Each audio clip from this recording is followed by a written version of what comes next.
pace.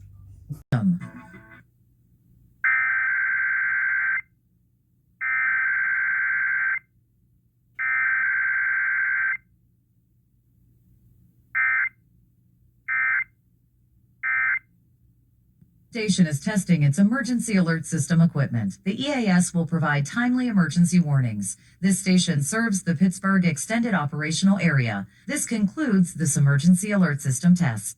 At Katie